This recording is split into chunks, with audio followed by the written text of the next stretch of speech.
Sejam bem-vindos à Terra 1 do Multiverso DC, eu sou o Fernando. James Gunn revela que mostrou para 3 pessoas o primeiro roteiro inicial de Superman aí, que era Superman Legacy, depois agora virou Superman. E ele falou que uma dessas 3 pessoas, 2 dessas 3 pessoas, né, era o Jim Lee e o outro é o Tom King. Vamos conversar sobre isso, sobre a proximidade de DC Studios e a editora DC Comics, são 2 coisas diferentes. Vamos falar se isso existe e se isso um dia iria ter acontecido na Warner Bros, com a Warner, a galera da Warner fazendo ali os filmes da DC, mas vamos discutir mais aqui. Lembrando que todos os dias tem 2 vídeos, de manhã eu posto às 6 da manhã e um entre as 7 e as 8 da noite, beleza? De segunda a segunda, a gente só fala sobre a DC. Tem gente nos comentários aí que fica me perguntando se eu vou assistir tal filme, fazer review. A gente só fala sobre a DC por aqui. Tem muita coisa pra falar sobre a DC, todo dia vocês estão ligados, né? O James Gunn revelou que mostrou o roteiro de Superman Legacy. As primeiras pessoas que viram o roteiro foi o Tom King e o Jim Lee. E tem mais uma outra pessoa que ele não revelou, mas acredito que deva ser o Peter Safran, não sei. Mas, qual que é o grande ponto aqui? Por exemplo, você mostrar o roteiro pro Jim Lee. O que é o Jim Lee hoje? Quem é o Jim Lee, caso você não saiba? O Jim Lee hoje, ele é o presidente da DC Comics, que ele já foi lá atrás, ajudou a fundar a Image Comics, enfim. A Image Comics, que é a mesma editora que tem o Spawn, Soldado do Inferno, caso você não saiba. Se eu não me engano, o Jim Lee que criou os Wildcats, ou eu tô falando merda, né? Eu acho que foi ele, ou foi, sei lá, ele tava envolvido lá nessa época também. Ele era editor-chefe da DC já, né? Agora ele continua no editorial, mas ele também é o presidente, o cargo mais alto. E também o James Gunn falou que ele e o Jim Lee assistiram Superman 78 na época, no mesmo cinema nos Estados Unidos. Não necessariamente que eles eram amigos, né? Só foi uma coincidência tal, que eles acabaram, né, tipo, descobrindo um do outro aí. E o Jim Lee, ele é um cara que ele tá um pouco envolvido com o DC Studios também. Pelo menos o James Gunn deixa ele antenado, deixa ele envolvido. Isso é uma coisa interessante, sabe por quê? Basicamente, isso nunca iria acontecer se a gente tivesse a Warner Bros. Continuando fazendo nossas produções aqui da DC. Sem o DC Studios, isso jamais aconteceria. Fazer tudo isso, né, é uma parada assim interessante, porque você tá pegando os quadrinhos e tá aproximando do seu estúdio de criação audiovisual para DC. O que eu quero dizer com isso? É você mergulhar nos quadrinhos, né? Então, tipo, o fato dele só mostrar, ele pode ter só mostrado, mas o Jim Lee tá por dentro da escalação de elenco. O James Gunn falou que ia mostrar pra ele a fita de audição, tipo o vídeo, né, de audição da Kara Zor-El aí pra Supergirl One of Tomorrow, que fez a Millie Alcock, né, que ela fez os testes, que o Jim Lee ia pirar, ele falou, pô, você vai pirar, eu tenho que te mostrar. Ou seja, eles são amigos, né, e eu acredito que o Jim Lee também bota mó fé no James Gunn. Essa galera, tipo, estar próxima, né, Tom King tá dentro da galera ali, da equipe do DC Studios, enfim, isso é importante, porque essa galera, eles entende esses super-heróis nos quadrinhos, né? Eles trabalham com histórias em quadrinhos e eles estão ajudando o James Gunn a trazer essa mídia para os cinemas de uma maneira que o James Gunn nunca fez, porque o que o James Gunn fez foi com personagens que ninguém se importava, com exceção da Arlequina, que eu sempre falo aqui, mas ele trabalhou com ela em um filme que não era dela, né? Era um filme que ela era uma das protagonistas, mas ela aparecia ali no filme e dividia a tela com vários outros personagens. O James Gunn nunca fez isso, então é legal ele se escorar na galera da DC, se escorar no Tom King, nos roteiristas aí do DC Studios, se cercar de pessoas de confiança pra fazer isso acontecer. E o filme do Superman, né, que ele falou, já falou sobre o título, que ele leu e falou que tinha que ter mais sentido se chamar só Superman, enfim. Isso também pode ser uma decisão comercial. A gente não pode imaginar isso. Tipo assim, Superman Legacy, legal, o legado. Mas só Superman é um nome muito forte, entendeu? Se colocar só Superman, que nem The Batman. Assim como você vê, por exemplo, a tradução, né, aqui do Brasil. Em vez de ser o Batman, era só Batman, né? Que já tinha o filme de 89, já era Batman. Só que a gente sempre fala, Batman de 89, Superman de 78, que vai passando os anos, você tem que colocar essas numerações pra você identificar mais fácil, né? A galera fala do Tim Burton ou do Richard Donner, enfim. Só que agora o Superman, o nome Superman, que não é usado em nenhum filme do Superman desde 78.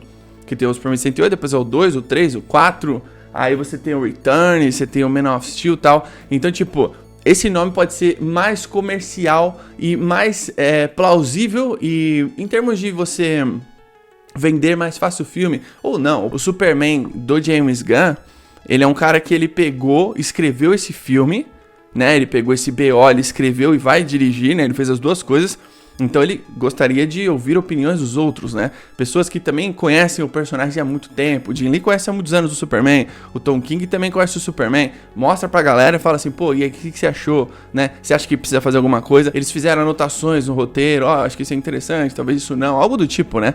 E pra você passar pra outras pessoas, você tem que ouvir a opinião de outras pessoas quando você vai fazer uma parada assim, nessa escala. Porque a gente tá falando de um filme do maior super-herói que existe. E hoje, esse filme, ele é o principal filme da DC que vai lançar. Ele é mais importante do que The Batman. E veja bem, a gente tava falando de personagens aqui que, visando o lucro, o Batman dá mais dinheiro que o Superman. Comercialmente falando, o Batman dá mais dinheiro que o Superman.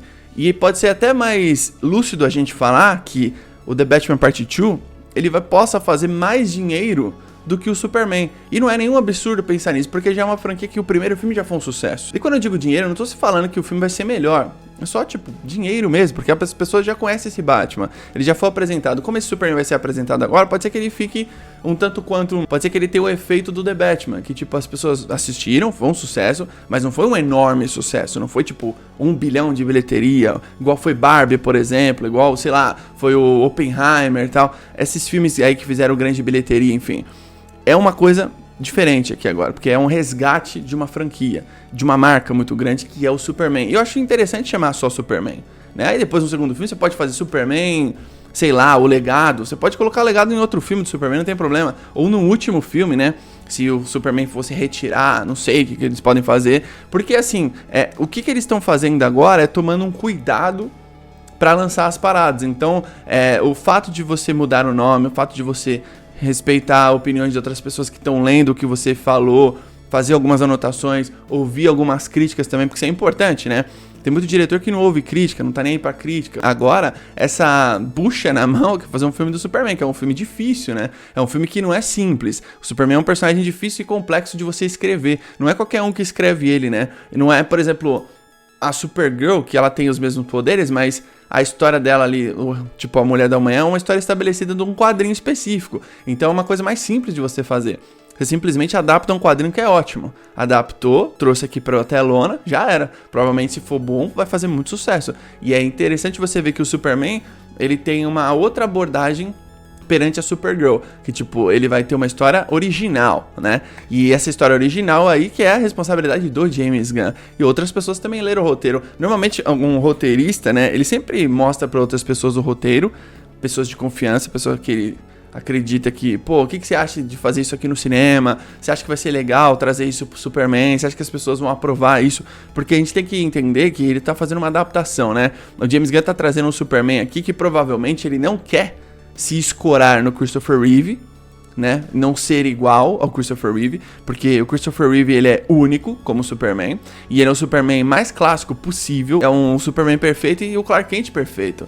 Eu acho que ele não quer isso, até porque senão você vai ficar na sombra do Christopher Reeve. Você tem que pegar, usar ele como uma inspiração, com certeza, porém você tem que fazer o seu próprio Superman. E não só ele, né? O David Corenswet também incorporar um novo Superman. São atores diferentes, épocas diferentes, diretores diferentes, épocas diferentes, filmes com abordagens diferentes. O Superman de 78, ele é um filme de origem. O Superman aqui, de 2025, ele não é um filme de origem. E isso é interessante, porque já é um herói estabelecido. James Gunn fala, né? O Superman nesse filme, ele já é um herói estabelecido em Metrópolis. Metrópolis, a cidade de Metrópolis, já vai ter o seu herói. Já vai ter a sua... né, aquela cara pra você se inspirar, pra você olhar pra cima e falar, ó, ele tá passando ali entre os prédios, olha só como esse cara é incrível, tal. Pode ser que já ele comece a ganhar vários outros inimigos, né, porque já vai ter o Lex, já vai ter outras coisas, e a gente fica aqui como fã, na torcida e na expectativa por um filme incrível do Superman, e eu tô aliviado porque o filme já tá sendo gravado, então eu já tô tranquilo, tá rolando, eles estão lá gravando, fazendo o que tem que ser feito. Não sei quanto tempo vai levar as gravações, é um filme grandioso, vai ser gravado em alguns lugares do mundo, né, como o James Gunn fala. A gente não sabe se é só na Noruega, Atlanta e Ohio, né, se vai ter nos estúdios de Livingston da Inglaterra também, mas a gente fica na expectativa aqui. Deixa aí embaixo nos comentários sua opinião sobre tudo isso, o que você pensa dessa proximidade do DC Studios com a editora DC, de você ir lá e... não só falar com o Jim Lee, mas você pode falar com outros caras que estão lá dentro. Você pode, que nem o próprio Tom King, ele pegaram o Tom King e trouxeram pro DC Studios. Não é só uma pessoa que vai fazer isso, são inúmeras pessoas, né? São 9 por enquanto, mas conforme o tempo aí, outras pessoas vão entrando para essa equipe, porque as coisas vão ficando maiores, as proporções vão se tornar muito maiores do que a gente já está vendo. Deixa aí nos comentários sua opinião sobre tudo isso, beleza? Tamo junto, até a próxima.